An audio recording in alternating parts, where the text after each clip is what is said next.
يا أيها الذين آمنوا إذا نودي للصلاة من يوم الجمعة فاسعوا إلى ذكر الله وذروا البيع ذلكم خير لكم إن كنتم تعلمون. الحمد لله رب العالمين، والصلاة والسلام على سيدنا وحبيبنا محمد وعلى آله وأصحابه أجمعين. إمان دارانو خواناساني زور بريس ژیان هەمووی جیابوونەوەیە. مناڵ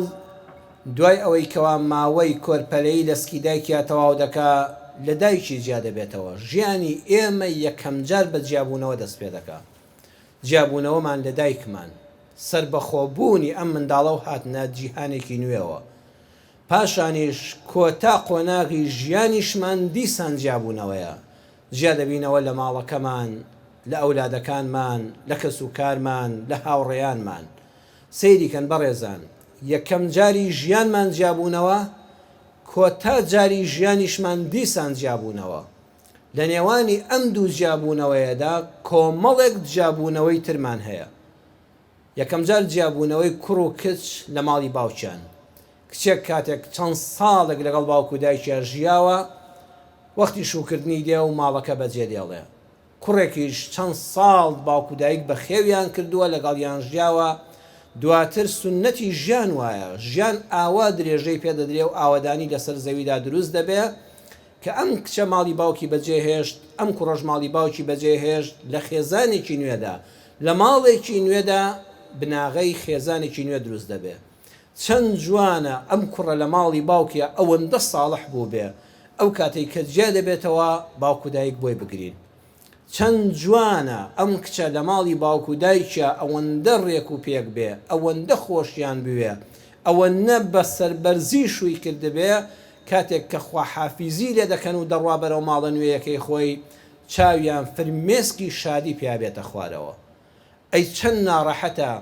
ئەم ماڵە لە کوڕەکەیان بێزار بوو بن. هەیە کە ژنی بۆ دێنێ ئەڵێ بەدەستی ئەم ئەولادەوە فەوتام، بەڵکو ژنی بۆ بێن و تۆزە لە نەهامەتیەکانی کەم بێتەوە. ئەها ئەم جیابوونەوەیان چەند ناڕەحەتە،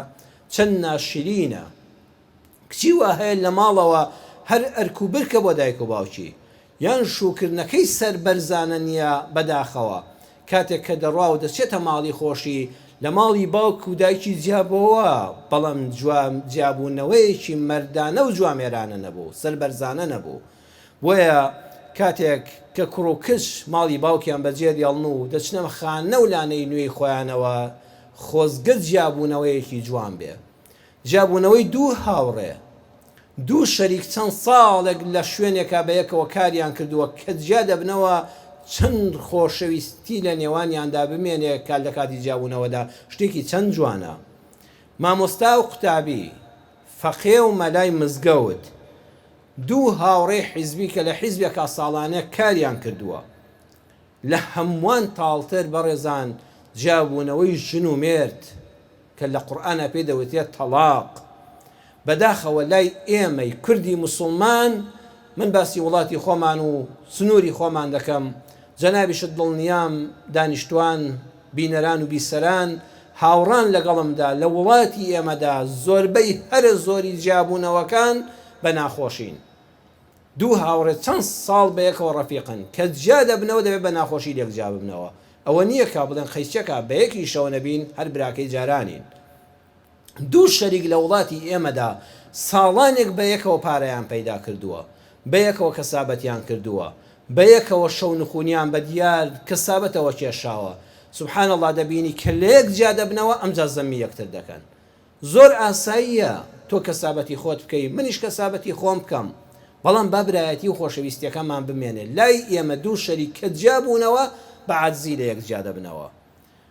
مامۆستا و قوتابێک لە خوێندنگایەک خۆی نەقڵ دەکا، تەلەبەیەک لای مامۆستایەک دەڕوا، یەکسەر دەست دەکا بە زەمکردنی، ئەڵێ ئەو مەکتەبە بە کەڵک نەدەهات، ئەو مامۆستا هەر بە کەڵک نەدەهات. مافی ئاسایی خۆتە ئەم خوێندنگایە بگۆڕە بە خوێندنگایەکی تر. لای ئەم مامۆستا دەرس مەخوێنە، بچۆ لای مامۆستایەکی تر دەرس بخوێنە، بەڵام زەمی مەکە، با خۆشەویستی لە نێوانتاندا هەر بمێنێ. فەقێیەک لای مامۆستایەک دەرسی خوێندووە ئەبێ هەتا مردن سوپاسی ئەو مامۆستایە بکات نابێت کە چوو بۆ لای مامۆستایەکی تر زەمی مامۆستاکەی پێشوو بکە کە لای ئێمە بەداخەوە هەموو ئەم بەجێهێشتانە هەموو ئەم جیابوونەوانە بە عاجزی کۆتایان پێدێ دوو کەس لە حیزبێکە کاریان کردووە دوو سەرکردن دوو کەسی کادرن کە لە یەک جیا دەبنەوە ئەو هەموو ساڵە بە یەکەوە مەدحی یەکتریان کردووە یەک پەیڕە و پرۆگرامیان هەبووە یەک لیستیان هەبووە دیفاعیان لە یەک کردووە کەچی کە لە یەک جیا دەبنەوە لە هاوخەباتیەوە دەگەنە تەخوین ئەمجا تەخوینی یەکتر دەکەن ئەمجا ڕەخنە لە هەواڵەکانی پێشووی خۆی دەگرێ لەو کەسانەی ساڵانێک لەگەڵ یا هاوڕا بووە هاو حیزبی بووە ئێستا دەست دەکات بە دوژمنایەتی و تۆمەت بەخشینەوە بۆی بەڵام هەمووی تێنەگەیشتنە لە قورئان ئینسان ئەگەر لە قورئان دوور کەوتەوە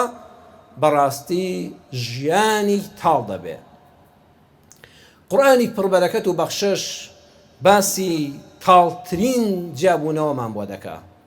تاڵترین جیابوونەوە بریتە لە تەلاقی نێوان ژن و مێرد لە جیابوونەوەی نێوان ژن و مێردا کە تاڵترین جۆری جیابوونەوەیە خوای پەروەردگار لە قورئانە دوو یاسامان دەداتێ یاسای یەکەم دەفەرمێ ولا تنسوا الفضل بينكم سورة البقرة آيات 237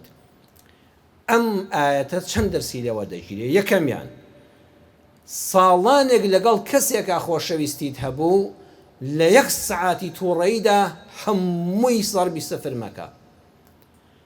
لە ڕووی دەرونیەوە ئەو کاتێک کە باسی چاکەکانی کەسی بەرامبەر دەکەی فەزڵەکانی باز دەکەی باشیەکانی بیری خۆت دەخەیەوە ئازاری جیابوونەوەکانت کەم دەکاتەوە ژن و مێردێک کە لە یەک جیا دەبنەوە قورئان ئامۆژگاریان دەکات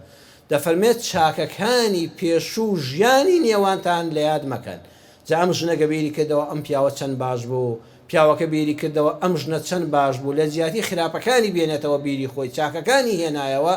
لە ئازارەکانی کەم دەکاتەوە دڵی ئەوەندە وەکو مەنجەڵی بوخار ناپەسترێ سەرنجام پتەقێتەوە بەخۆی بە خەڵکی تردا سەیری وردی قورئان کەم بەڕێزان ئەم ئاەتەی 237 سوورەتی ئەلبەقەرە بۆ دوو دەستگیرانە کە هێشتا نەگوازراوەتەوە کەسێک کچێکی مارە کرد بەس دەستگیرانیەتی بەس ئەڵقەکەی خستۆتە دەستیەوە یعنی نەیگواستۆتەوە لەگەڵ یان نەخەوتووە خوای پەروەردگار دەفەرمێ هەر ئەوەندەی کە چەند سەعاتێک دەستگیرانت بووە چەند ڕۆژ و مانگێک دەستگیرانت بووە کە جیا بووی توانێت چاکەکانی لە یاد مەکە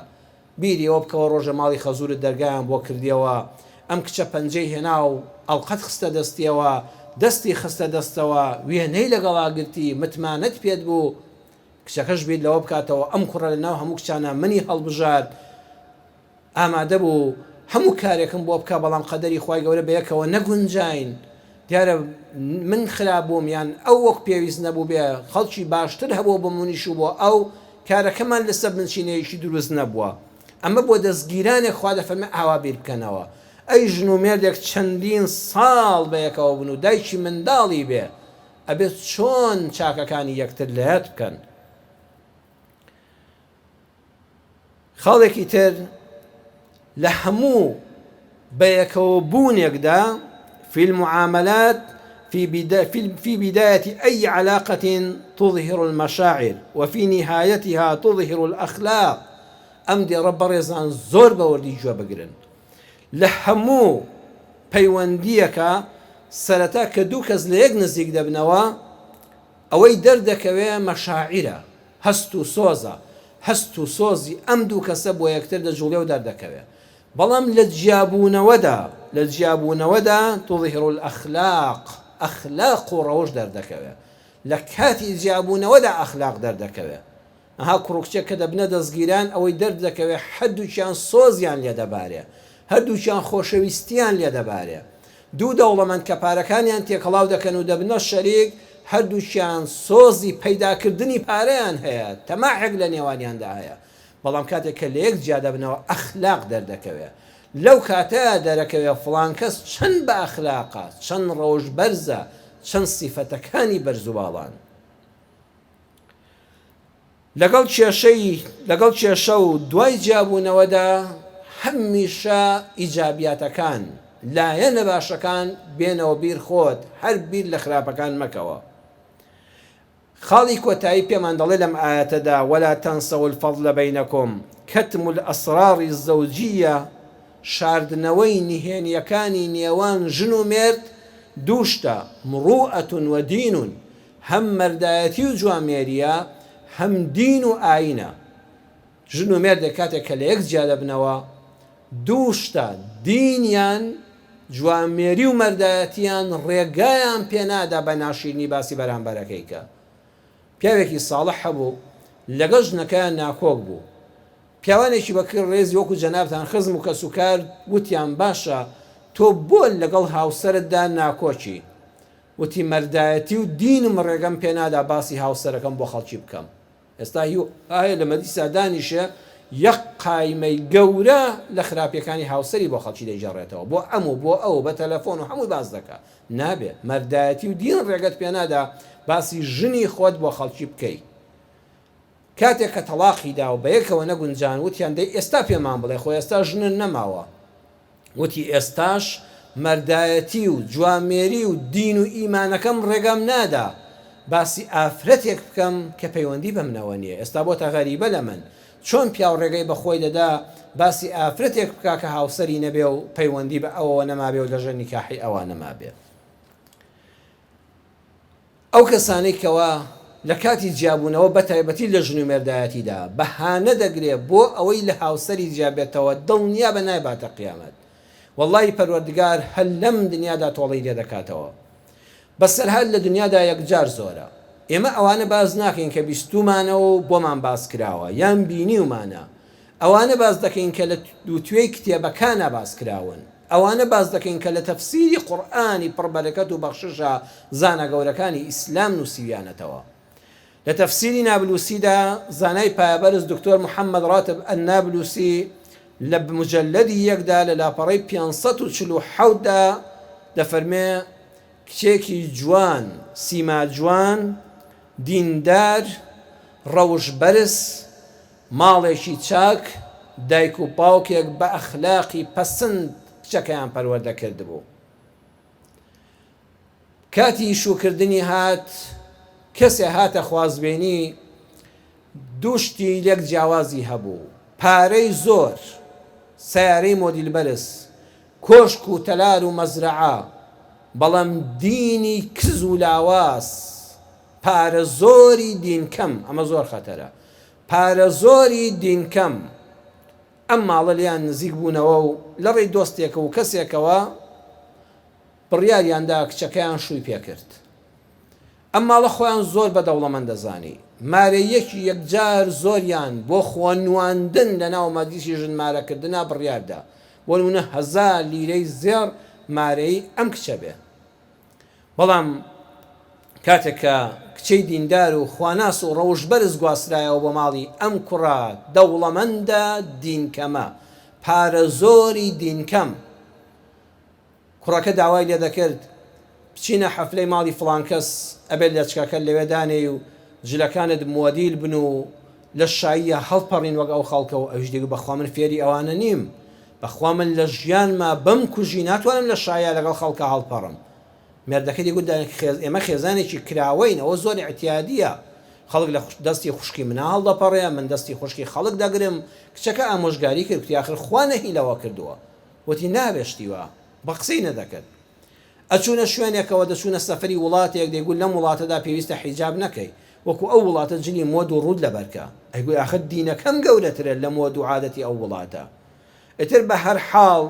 وای لێ هات ئەم پەروەردە ئیسلامیەی ئەم و ئەم بەڕەڵاییەی ئەو ماڵە بەیەکەوە نەدەگونجان ئەم ماڵە بیریان کردەوە ئەی مارەیە زۆرەکەی ئێستاگە ئەم کوڕە بڵێ من ئەم کچەم ناوێ ئەبێ هەموو مارەیەکەی بداتێ 1000 لیرە بۆ نمونە زۆرە پارێکی زۆریان بۆ خۆڕوانواندن کردبوو بە مارەیی ئەڵێ لەو کاتەدا دایکی کچەکە وتی کوڕی خۆم دوایکی کوڕەکە دایکی زاواوەتی کوڕی خۆم خەمن نەبێ پیلانێکی ژەهراوی وای بۆ دادەنێم تۆ ئەم کارانە بە قسەی دایکی خۆت بکە دڵنیا بە مەمنونی پێڵاوەکانت دەبێ هەر ئەوەندە وازی لێبێنن وتی دایەت چۆن وتی کوڕی خۆم لەمەوە 2 شەوان بەری بەیان وەرەوە وەرەوە و سەرڕای عوزر بۆ هێنانەوە بۆ هاوسەرت کە تازە هاوسەرن گوێنیشی پێ بدە، سوکایەتی پێ بکە، سوکایەتی بە ماڵی باوشی بکە، بە دایکی بکە، بە خزمەکانی بکە، ڕەزیلی لەگەڵ بکە، جانتای بپشکنە، مۆبایلی بپشکنە، یعنی گومانی خراپی بخەسەر لە کاتێکە ئەو هیچی نییە، وا بێزاری بکە، ئەڵێ حتا کچەکە وای لێ هاوتی بابە هیچم ناوێ، هەروازم لێ بێنە، بێزار بووم لە دەستت، نە ئامۆژگاری سوودی هەبوو، نە قسەی خێر سوودی هەبوو، با بە جوانی لێک جیابینەوە. بڕیاریاندا کە لێک جیابوونەوە گردنی لە هەموو مارەیەکەی ئازادکە. بەڵام باوکی کوڕەکە بەمە ڕازی نەبوو، وتی خوا قبوڵی نییە، ئەم کچە بێعیبە لە ماڵی ئێمەدا عیبدارتان کرد، کوڕە خوا قبوڵی نییە. دایکی بە شانازیە وتی بۆ هەر کارێک کە ویستان ڕزگارتان بێ وەرم پرس بە خۆم بکەن، ئەها چۆن لەو مارەیە زۆر ڕزگارم کردن. بەڵام ئەی ئەڵڵا سوبحانەه وتەعالا قورئان دەفەرمێ کە لە یەک جیابوونەوە چاکەی یەکترتان لەبەر چاو بێ، نەک پیلانی ژەهرایی بۆ یەکتر دانێن. دوای ماوەیەک ژنی هێنا کوڕەکە، ئەم جارە ئەم ژنیان بە دڵی ماڵی خۆیان بوو، ئەو مەنجەڵە سەرقەباغی خۆی دۆزیەوە، وەکو خۆیان دوور لە ئەخلاق و لە دین و ئەهلی بەڕەڵایی و شای و ئەوانە. ئالەو کاتەدا ڕۆژە سەفەریان کردبوو، ڕە کە سەفەریان کرد هەمویان لەناو ئۆتۆمبیلەکە بوون، ئۆتۆمبیلەکەیان وەرگەڕا، دایکی کوڕەکە مرد، کوڕەکە مرد، بووکەکە مرد، ئەوەی بە سەلامەتی هاتە دەرەوە تەنها باوکی کوڕەکە بوو، چونکە هیچ تاوانێکی نەبوو، هاواری کردی لە خوا بترسن، خوا ئاگاداری ئەوی کرد، ماڵەکە هەموویان تێدا چوون. خوا لە دنیادا تۆڵەی بۆ کردەوە. بۆیە ئینسان لە کاتی جیابوونەوەدا قورئان لە تاڵترین جۆری جیابوونەوەی تەڵاقا دەفەرمێ ئاگاتان لێبێت، لە کاتی جیابوونەوەدا چاکەکانی یەکتر لە یاد مەکەن. بنەمای دووەمی قورئان کە بووە تاڵترین جۆری جیابوونەوە کە تەڵاقا ڕێنماییمان دەکات لە سوڕەتی ئەلبەقەرە ئایەتی 229 دا دەفەرمێ فەئیمساکم بمەعروف ئەو تەسریح بإحسان. ژیانی هاوسەری دوو بنەمای هەیە، یان بە جوانی بەیەکەوە ژیان، یان بە دەستێک بەردان بەڵام بئیحسان، بەڵام بە ئەویش بە جوانی بێ. دوو شەریک کە ئەمە ئەتە باسی تەلاقە، بەڵام دەکرێت دوو شەریک ئەگە عەرزم کردن لە یەک جیابوونەوە با بە جوانی بەیەکەوە شەریک بووین کە جیابووینەوە با نەبینە دوژمنی یەکتر، با مەرحەبایی و سۆز و خۆشەویستی و ئەم بیرەوەریە جوانەکانی ڕابردوومان لەگەڵ یەکا بمێنێ. شاگردێک لای وەستایە کاری کردووە چەند ساڵێک، ئێستا بۆ خۆی دەستڕەنگین بووە، چەند جوانە بچێت دەستی وەستاکەی ماچکا بڵێ یەخوە ماڵت ئاوا بێ، لە لای تۆ فێری کەسابەت بووم، وەڵڵاهی لە لای تۆ چاوم کرایەوە، ئەگەر ڕوخسەتم بدەی ئەم برازە بچکۆلەی خۆشت دوکانێکی خۆی هەبێ. ئەی چەند ناشیرنە بەبێ خوا حافیزی کردن بڕوە دوکانی خۆی بکاتەوە، ئەمجا زەممیشی بکا لای خەڵک، ئەمجا وڵا و کاتەوە قۆڵ بڕا کوڕە زۆر فێڵی لە خەڵک کردووە، چەند بوختانی بۆ بکە وەی مشتریەکانی بۆ لای خۆی ڕاکێشێ. ئەم دوو جیابوونەوەی چەندیان فەرقە. قورئان دەفەرمێت کە بەیەکەوە بوون بە جوانی بەیەکەوە بن، کە جیاژ بوونەوە بە جوانی لە یەک جیا ببنەوە. مۆزەفێک و خاوەنکارێک چەند جوانە ئەو زیکرەیات و بیرەوەریە جوانانی لە ساڵانی کارکردن بەیەکەوە هەیان بووە بمێنێ، مەرحەبایی گەرم، تەلەفۆنکردن بۆ یەک، سەردانی ماڵی یەکتر، با بەلا شەش جا ببینەوە، بەڵام دڵمان هەر بەیەکەوەیە. قورئان لە تەلاقی نێوان ژن و مێردا دەفەرمێ ئەگەر نەتانتوانی بە جوانی بەیەکەوە بن، خۆ دەرگای دووەمیان دەتوانن، با ئەمەشیان هەر بئیحسان بێ، با ئەمەشیان هەر بە جوانی بێ. ڕاستیەکی حاشا هەڵنەگەر بەڕێزان موسڵمانانی خۆشەویست، جیابوونەوەی دوو کەس مانای خراپی هیچیان ناگەیەنێ. دوو کەس کە بەیەکەوە ناگونجێن لێک جیا دەبنەوە، جا ژن و مێرد بن، دوو دەستگیران بن، دوو شەریک بن، وەستایەک و خاوەن شاگرد و خاوەنکارێک بن، معنای ئەوە نییە هیچیان خراپن. ئەمە لە شوێ قورئاندا هەیە لە سوڕەتی ئەلکەهف ئایەتی 78 خوای پەروەردگار دەفەرمێ خضر بە موسای وت هذا فراق بيني وبينك. جاری سێیەم کە ڕەخنەت لە کارەکانم گرت منیش تەحەمل ناکەم، تەواو بەڵێنماندا، ئەمە سێیەم جارە و جیابوونەوەی من و تۆ لەم خاڵەوە دەستی پێکرد. هذا فراق بيني وبينك. ئێمە هەموو شەوان ڕۆژانی جومعە قورئان دەخوێنینەوە، سوڕەتی ئەلکەهف دەخوێنینەوە، بەڕێزان بە ئەم دەرسەی بۆ ژیان لێوەرگرین. عەرزمکردن زۆر جار پێتان دەڵێم قورئان هەر خوێندنەوەی شەر نییە، تێگەیشتن لێ شەرتە، بەرنامەی ژیان لێ شەرتە. هذا فراق بيني وبينك. سوڕەتی ئەلکەهف ئایەتی 78 پێمان دەڵێ خضر خۆی ئیختیاری جیابوونەوەی کرد وتی ئەی موسا من لە تۆ لە یەک جیا دەبینەوە من پێشنیاری جیابوونەوە دەکەم خضر چەندە موسای خۆش دەویست بە ئەمری خوا قبوڵی کردبوو بە قوتابی کە ڕێنمایی بکات لە سەفەرێکە و چەند زانستی تایبەتی پێ بڵێ رغم حبه الشديد له ئای خضر چەندە شادمان بوو بەو ڕەفاقەتەی موسا پێغەمبەر سەلامی خوای لەسەر بێ فالفراق لا يعني أننا لا نحب ونكره من فارقنا كاكت جابونا ومعناي أوني الرقمان لو كسيا كنات وان تاسر هاوضي بين يان خوش من ناوي خضر بقدر همو دنيا موسى خوش دويست والله ناتوانين لم شونا دا بيك وكاك ناقنجين تيجيشتن من وكو يغنيا هذا فراق بيني وبينك أما قرآن دوكس كاليك جاد ابنوا معنای ئەوە نییە ڕقیان لێیەکە زۆر خۆشەویست دەتوانن زۆر باشتیانە تۆ بەم ڕێگایەدا بڕۆ منیش بەم ڕێگایەدا بڕۆم ڕێگای هەردووکیشمان ڕاست بێ دووەمیان قالها رجل صالح لنبي الفراق لا يعني أن أحدكما سيء صالحك کە هەندێک دەڵێن پێغەمبەر نەبووە هەندێکیش دەڵێن خضریش پێغەمبەر بووە بە پێغەمبەرێکی پایەبەرزی وەکو موسا دەفەرمێ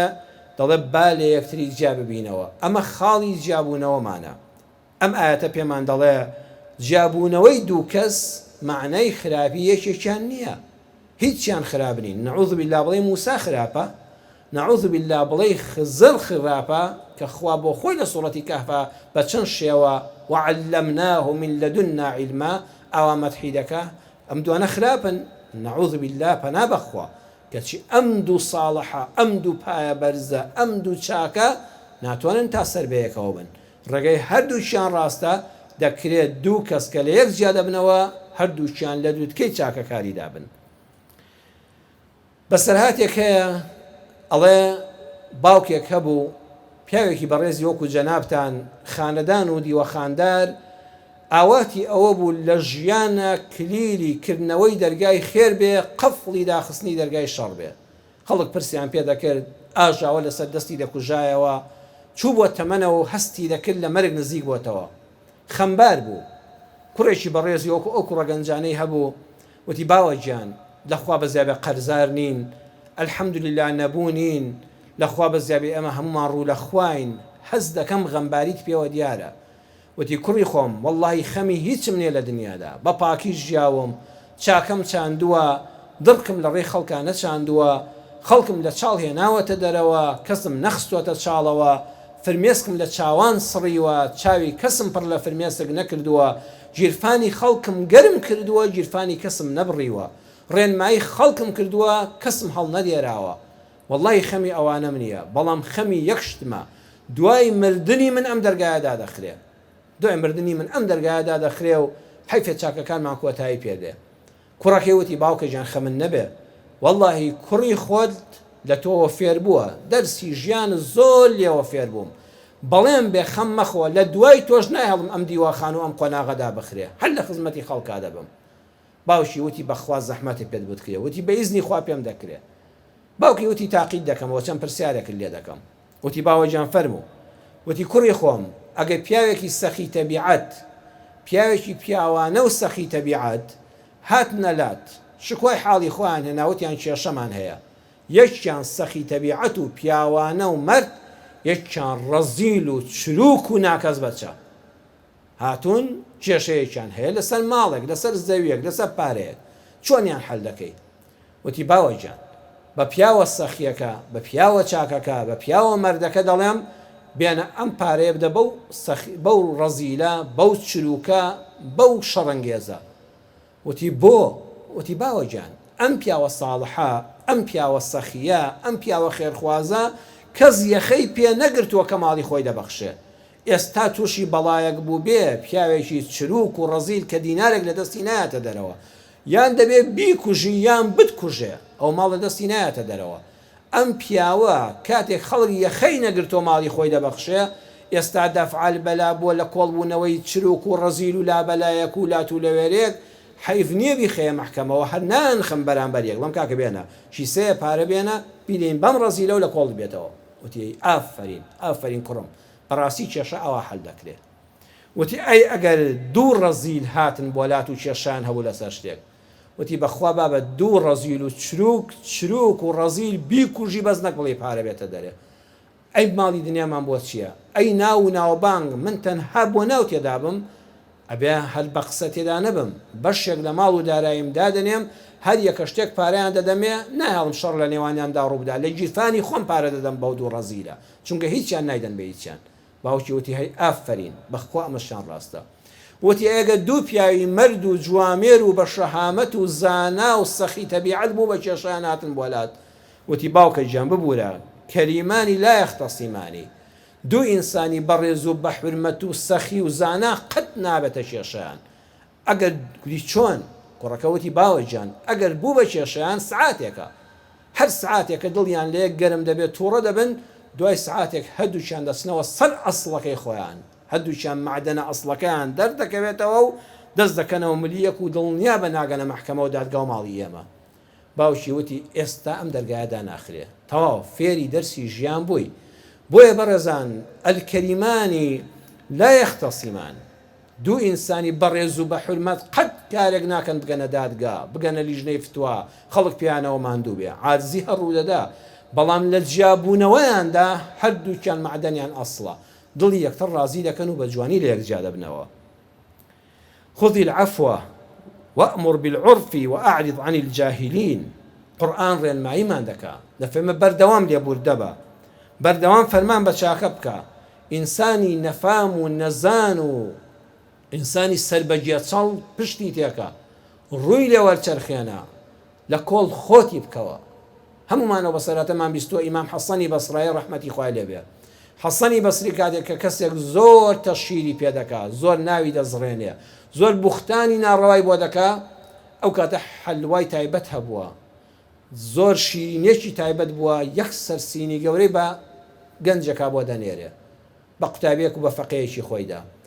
کابرا دەڵێ ئەوە چییە؟ حەسەنی بەسری دەڵێ پێی بڵێ تۆ زۆر چاکە و ئیحسان و نوێژ و تاعەت و عیبادەتی خۆتت بۆ من ناردووە ئەوەندەی بوختانت بۆ کردوم قسەی ناڕەوات داوەتە پاڵم جوێنت پێداوم هەموو چاکەکانت بۆ من هاتوون والله ئینسان شەرمە کەسێ ئەو هەموو هەدیەت بۆ بنێرێ هیچی بۆ نەنێریەوە خۆ من ناتوانم چاکە و نوێژ و عیبادەتی خۆم بدەم بە تۆ شیرینیم بۆ هێناوی کابرا یەکسەر تووشی خەجاڵەتی بوو وأعرض عن الجاهلين لەوانەش بە جوانی جیابەوە وازیان لێبێنە ئەمە وتاری ئەم جارەمان بوو داواکارم لە خوای پەروەردگار باشتر لە قورئانەکەی شارەزامان کە هەموو شەیەکی ئەم قورئانە بەڕێزان دەرسی ژیانە هەموو نەهامەتیەکانی ئەم کۆمەڵگایە و هەموو مرۆڤایەتی سەرزەوی نەگەڕانەوەیە بۆ قورئان بەڵام قورئان عەرزم کردن بەس خوێندنەوەی نا تێگەیشتنی ئەوە تا لە باسی تەلاق و جیابوونەوەی هەر تاڵی نێوان ژن و مێردا ئەو دوو بنەمایی باس کرد ئەگەر بیانگرینە بەر جیابوونەوەکانیشمان زەحمەت نابن ڕەحمەت دەبن خوای لە قورئانەکەت باشتر شارەزامان کەی تێی بگەین و کاری پێ بکەین یا ئەڵڵا شیفای نەخۆشەکانمان بدەی دڵ بە خەمەکانمان خۆش بکەی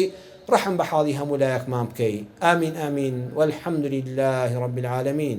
يا أيها الذين آمنوا إذا نودي للصلاة من يوم الجمعة فاسعوا إلى ذكر الله وذروا البيع ذلكم خير لكم إن كنتم تعلمون